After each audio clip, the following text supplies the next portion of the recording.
Assalamualaikum warahmatullahi wabarakatuh.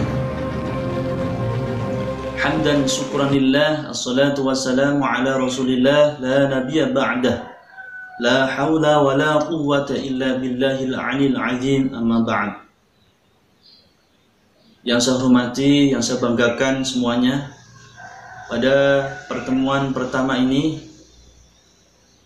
kita akan membahas berkenaan dengan iman kepada kitab-kitab Allah. Tetapi untuk mengawali pertemuan pembelajaran kali ini, mari kita awali dengan doa belajar. Berdoa mulai. Bismillahirrahmanirrahim. Raditu billahi rabba wa bil islami dina wa bi Muhammadin nabiyya wa rasula. Rabbi zidni ilma warzuqni fahma. Rabbi israh li sadri wa yassir li amri wahlul 'uqdatam min lisani yafqahu qawli. Amin. Bagaimana kabar semuanya? Semoga kita semuanya dalam lindungan Allah Subhanahu wa taala selalu sehat, sukses, selamat, bahagia dunia dan akhirat. Amin Allahumma amin. Untuk yang pertama, kita bahas berkenaan dengan pengertian iman kepada kitab-kitab Allah. Iman kepada kitab-kitab Allah merupakan rukun iman yang ketiga. Iman sendiri artinya percaya, meyakini dengan sepenuh hati. Tasdiqum bil qalbi, membenarkan dengan hati. Kitab-kitab Allah adalah firman atau kalam Allah yang disampaikan kepada Rasulnya untuk diajarkan kepada seluruh umatnya. Jadi iman kepada kitab-kitab Allah adalah mempercayai, meyakini dengan sepenuh hati bahwa Allah menurunkan kitab-kitabnya kepada Rasul-Rasulnya. Kitab-kitab itu mengatur manusia agar selamat dan menuju jalan yang lurus sesuai dengan firman Allah pada surah Al-Maidah surah yang kelima ayat 16. Bismillahirrahmanirrahim. Yahdi bihillahu man ittaba'a ridwanahu subulas salam wa yukhrijuhum minadh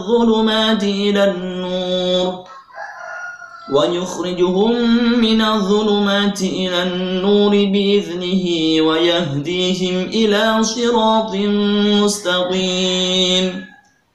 Artinya, dengan kitab itulah Allah memberikan petunjuk kepada orang yang mengikuti keridhaannya ke jalan keselamatan, dan dengan kitab itu pula Allah mengeluarkan orang itu dari gelap gulita kepada cahaya dengan izinnya dan menunjukkan ke jalan yang lurus. Selanjutnya yang kedua adalah nama-nama kitab Allah dan Rasul penerimanya. Yang pertama adalah kitab Taurat. Kitab Taurat ini diturunkan pada abad ke-12 sebelum Masehi yang diberikan kepada Nabi Musa alaihissalam dengan kaumnya, yaitu Bani Israel. Taurat ini merupakan betul-betul wahyu dari Allah sesuai dengan firman-Nya di surah Al-Mu'minun surah yang ke-23 ayat 49. Bismillahirrahmanirrahim. Walaqad atayna Musal kitaba la'allahum yahtadun. Artinya, dan sungguh telah kami anugerahkan kepada Musa kitab Taurat agar mereka Bani Israel mendapat petunjuk. Adapun pokok-pokok ajaran kitab Taurat ada 10. Yang pertama adalah perintah untuk mengesahkan Allah. Kemudian larangan menyembah patung berhala. Yang ketiga, larangan menyebut nama Allah dengan sia-sia. Yang keempat, perintah mensucikan hari Sabtu. Yang kelima, perintah menghormati kedua orang tua. Yang keenam, larangan membunuh sesama manusia. Yang ketujuh, larangan untuk berzina. Yang kedelapan, larangan mencuri. Kesembilan, larangan menjadi saksi palsu. Yang terakhir adalah larangan mengambil hak orang lain. Itu adalah pokok-pokok ajaran dari kitab Taurat. Yang kedua, kitab Zabur. Kitab Zabur ini diturunkan pada abad ke-10 sebelum Masehi, ke-10 sebelum Masehi. Yang diturunkan kepada Nabi Daud alaihissalam pada Bani Israel atau umat Yahudi. Adapun kitab Zabur ini ditulis dengan bahasa Kipti. Firman Allah Subhanahu wa taala dalam surah Al-Isra, surah yang ke-17 ayat 55. Bismillahirrahmanirrahim. Wa rabbuka a'lamu biman fis samawati wal ardh. وَلَقَدْ فَضَّلْنَا بَعْضَ النَّبِيِّينَ عَلَى بَعْضٍ وَآتَيْنَا دَاوُودَ زَبُورًا. Artinya, dan Tuhanmu lebih mengetahui siapa yang di langit dan di bumi, dan sungguh kami telah memberikan kelebihan kepada sebagian nabi-nabi atas sebagian yang lain, dan kami berikan Zabur kepada Nabi Daud alaihissalam. Kemudian yang ketiga adalah kitab Injil yang diturunkan pada abad ke-1 Masehi. Kitab Injil diturunkan kepada Nabi Isa alaihissalam. Kitab ini diwahyukan di daerah Yerusalem. Kitab ini menggunakan bahasa Suryani. Kitab ini menjadi pedoman bagi kaum Nabi Isa alaihissalam, yaitu kaum Nasrani. Firman Allah Subhanahu wa taala, Bismillahirrahmanirrahim. Qala inni abdullah ataniyal kitaba wa ja'alani nabiyya.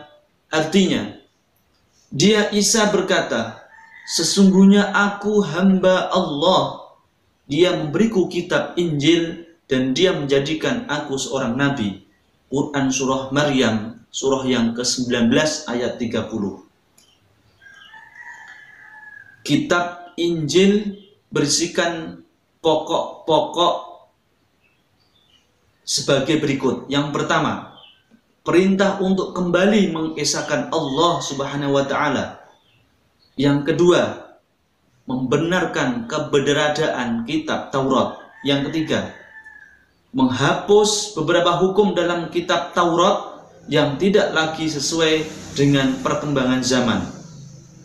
Yang keempat, menjelaskan bahwa kelak akan datang kembali Rasul setelah Nabi Isa, yaitu Nabi Muhammad sallallahu alaihi wasallam. Dan yang keempat adalah kitab Al-Quran yang diturunkan pada abad ke-7, kurun waktu tahun 611 sampai 632 Masehi. Kitab Al-Quran ini diturunkan kepada Nabi kita, Nabi Muhammad sallallahu alaihi wasallam, sebagai penyempurna kitab-kitab sebelumnya.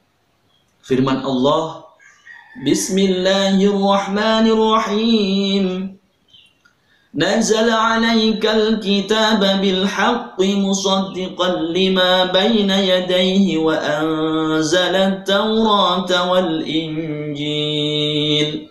Artinya, dia menurunkan kitab Al-Quran kepadamu Muhammad yang mengandung kebenaran, membenarkan kitab-kitab sebelumnya, dan menurunkan Taurat dan Injil. Quran surah Ali Imran, surah yang ketiga ayat 3. Kemudian pokok-pokok ajaran Al-Quran yang pertama adalah berkenaan dengan akidah atau keyakinan. Yang kedua adalah berkenaan dengan akhlak, budi pekerti. Yang ketiga berkenaan dengan ibadah, tata cara beribadah. Yang keempat berkenaan dengan muamalah, tata cara berhubungan dengan sesama manusia. Yang kelima adalah tarikh atau sejarah. Itulah 4 kitab Allah yang diturunkan kepada Rasulnya sebagai petunjuk seluruh umat manusia menuju keselamatan dan kebahagiaan di dunia dan di akhirat.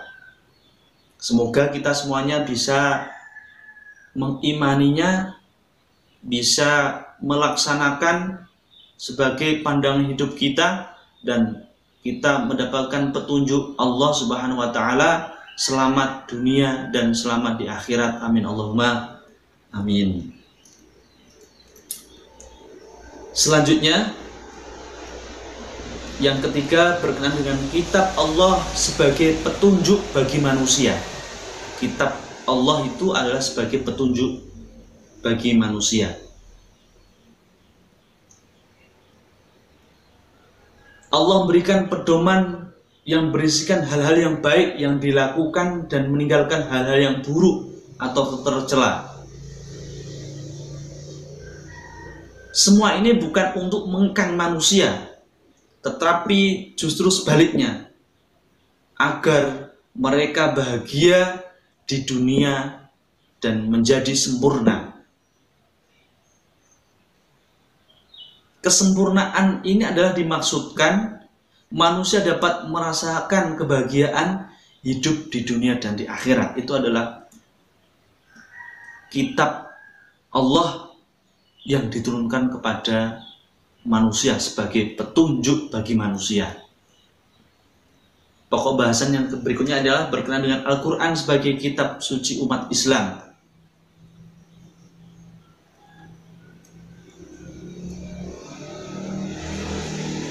Al-Quran selalu dijaga kemurniannya. Siapa yang menjaga? Allah sendiri. Sesuai dengan firman yang tertuang dalam surah Al-Hijr, surah yang ke-15 ayat 9. Bismillahirrahmanirrahim. Inna nahnu nazzalna dzikra wa inna lahu lahafidhun. Artinya, sesungguhnya kamilah yang menurunkan Al-Quran dan pasti kami pula yang memeliharanya. Al-Quran terjaga dalam hati dan pikiran penghafal Al-Quran yang jumlahnya jutaan.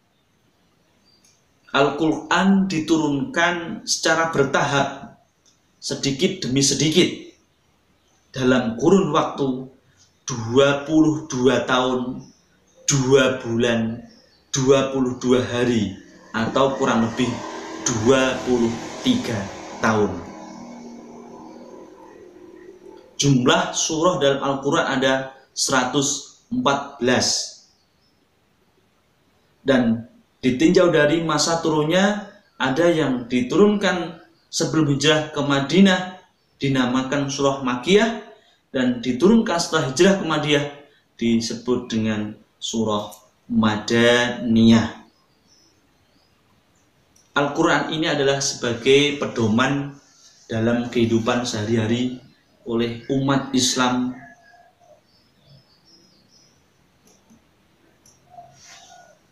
Al-Quran ini siapa yang baca merupakan ibadah, yang mendengarkan juga merupakan ibadah luar biasa. Yang kelima ini berkenaan dengan perbedaan kitab dan suhuf. Sama-sama semua itu adalah firman Allah, kitab dan suhuf. Sesuai dengan firman Allah pada surah Al-A'la, surah yang ke-87 ayat 18 sampai 19. Bismillahirrahmanirrahim. Inna hadza lafi suhufil ula, suhufi Ibrahim wa Musa. Artinya, sesungguhnya ini terdapat dalam kitab-kitab yang terdahulu, yaitu kitab-kitab Ibrahim dan Musa. Secara rinci, Nabi dan Rasul penerima suhuf dari Allah. Yang pertama adalah Nabi Idris, menerima sebanyak 30 suhuf. Yang kedua Nabi Syes, yang menerima jumlah 50 suhuf. Ya, ini berkenaan dengan suhuf ya. Yang ketiga adalah Nabi Ibrahim menerima 10 suhuf.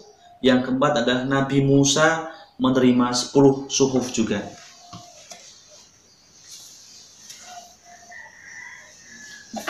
Antara suhuf dan kitab itu ada perbedaannya. Perbedaannya ada 3. Yang pertama adalah isi kitab itu lebih lengkap daripada suhuf.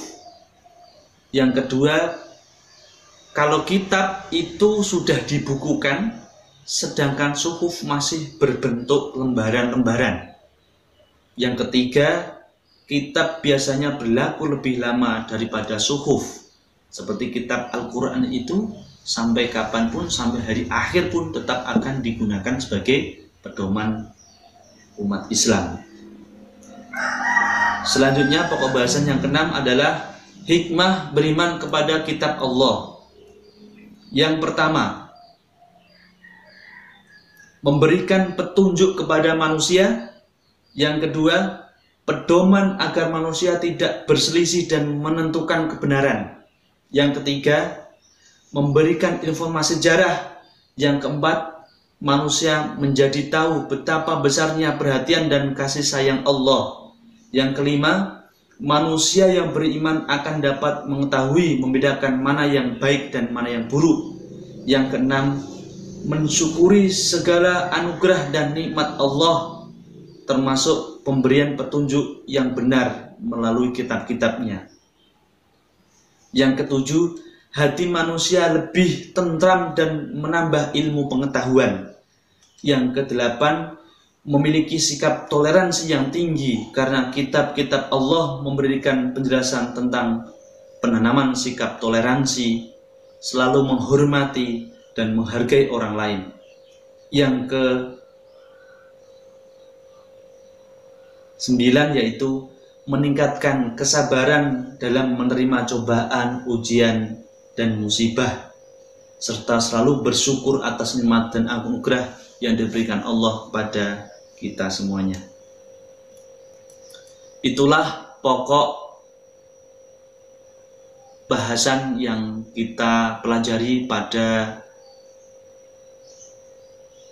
pelajaran pendidikan agama Islam, yaitu beriman kepada kitab-kitab Allah. Semoga ini bisa bermanfaat. Selamat belajar dan semoga Allah memberikan petunjuk kepada kita semuanya. Mari kita tutup pertemuan pada hari ini dengan bacaan hamdalah bersama. Alhamdulillahirabbil alamin. Akhirul kalam, ihdinas siratal mustaqim. Assalamualaikum warahmatullahi wabarakatuh.